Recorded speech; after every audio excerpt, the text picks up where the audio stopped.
Hello. आज हम पढ़ने वाले थ्रेड थ्रेड क्या होता है, ये आज हम पढ़ने वाले हैं। तो आपकी स्क्रीन पर जो आपको फॉर्मेट दिख रहा है वो मैंने क्वेश्चन आंसर के फॉर्मेट में दिखाया है, क्योंकि आपको मतलब पता चलेगा कि आपको क्वेश्चन कैसे आएगा और आपको वो क्वेश्चन का आंसर कैसे लिखना है। इसलिए मैंने क्वेश्चन आंसर के फॉर्मेट में उसे लिखा है। तो थ्रेड क्या है, रिप्रेजेंट करता है डेंजर को of a organization, people, information और सिस्टम। मतलब आप देख सकते हो कि मतलब बहुत सारी ऑर्गेनाइजेशन में क्या होता है कि जो सिस्टम में से डेटा चोरी हो जाता है या फिर वो सिस्टम क्रैश हो जाती है किसी भी थ्रेड के कारण। थ्रेड ये मोस्ट कॉमन यूज्ड वर्ड है। Okay, then the compromise to the intellectual property and the deviation in the quality of the services। मैंने आपको ये बहुत मतलब ब्रीफ में आपको बताया, लेकिन मैं आपको सिंपल वर्ड में समझा देती हूँ। और बाकी तो आप इस स्क्रीन से आप मतलब देख ही सकते हो, और मैं आपको पीडीएफ भी लिंक में आपको मतलब पीडीएफ की लिंक आपको डिस्क्रिप्शन में दे दूंगी। तो ये इसमें बहुत सारी थ्योरी मैंने ऐड की है कि मतलब आपको ऐसा लिखना है करके। Okay, then this subcategory of these trade include the following: internet service issue, communication and order, other service provider issue and power irregularities।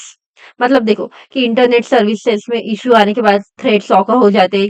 कभी कभी communications with the service provider के साथ बहुत सारे इश्यूज आ जाते हैं, और पावर इरेगुलेटरीज मतलब पावर मतलब आप बोल सकते electricity power, the fluctuation we can see in a power of the excess power, the shortage and the power losses.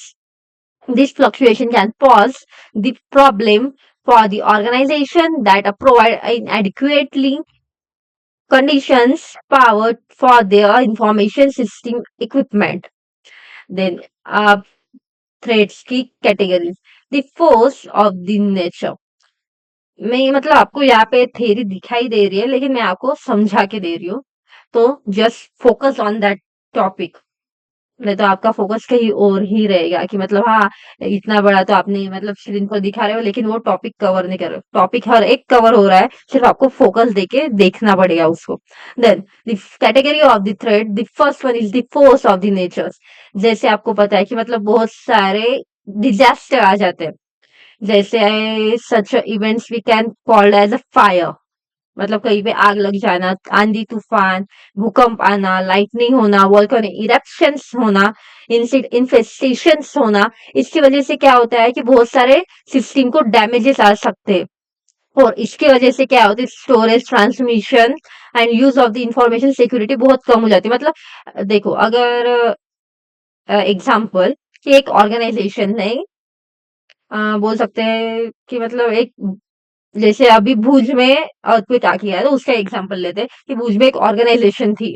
I said example, हाँ, ऑर्गेनाइजेशन थी और वहां पे अर्थक्वेक आ गया।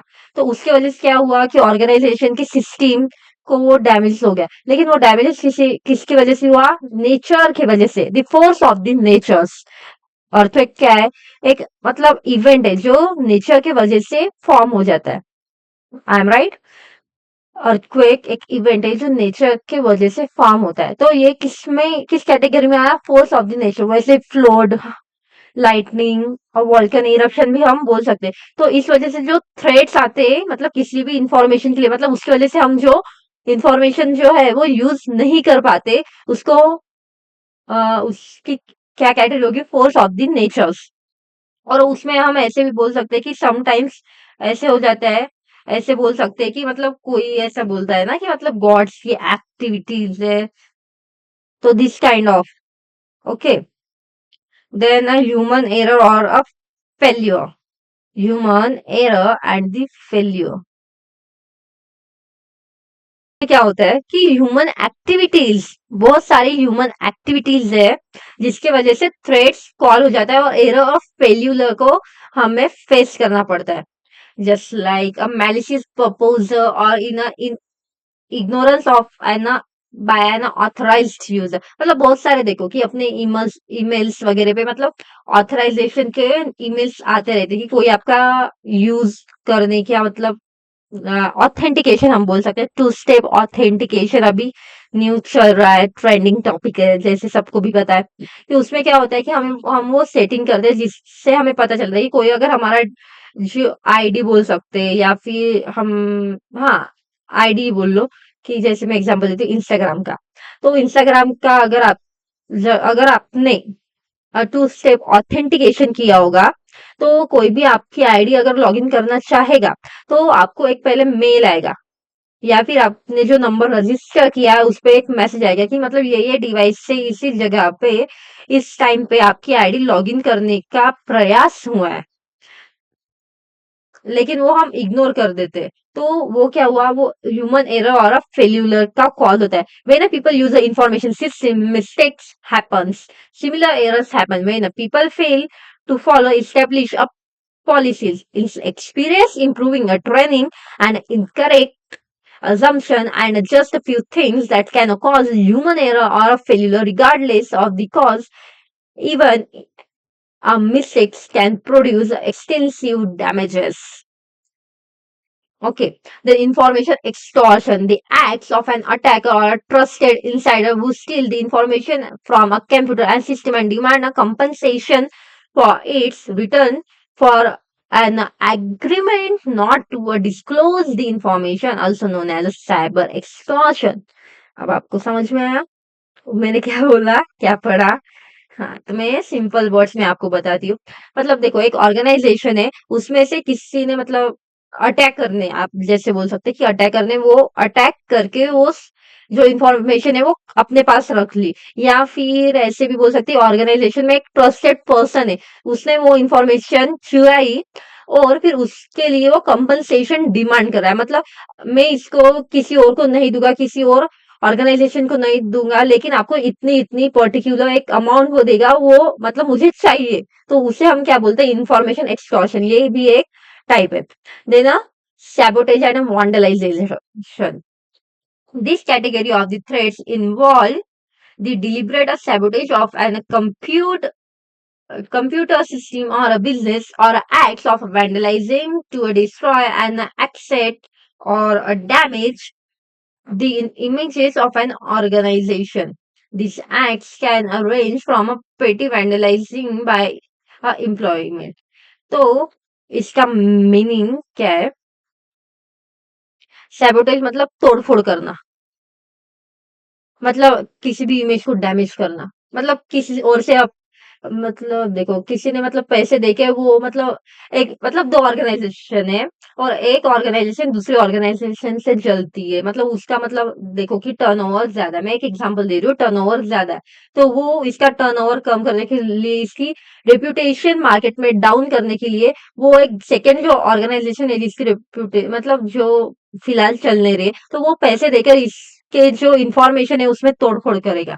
तो ये फोर्थ टाइप हुआ, मतलब वेबसाइट हैक करना वगैरह, वेबसाइट में कुछ एरर फेल्यूलर करना। फिर फिफ्थ आया टेक्निकल हार्डवेयर फेल्यूलर और the interruption. It means time between a failure, that average amount of the time between a hardware failure calculate as a total amount of operations time for a specified number unit divided by a total number of the failure, meaning mean time of a diagnosis, mean time of the failure, mean time of to a repair.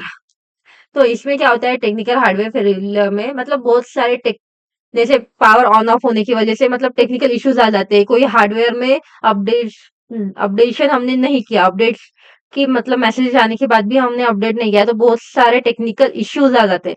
तो उससे वो क्या होता है, फिर technical hardware फेल्यूलर होता है, उससे थ्रेड ऑकर हो जाता है। Then six one is a theft, उससे पता खुद ही पता चलता है इंफॉर्मेशन किसी थीफ ने चुराई है।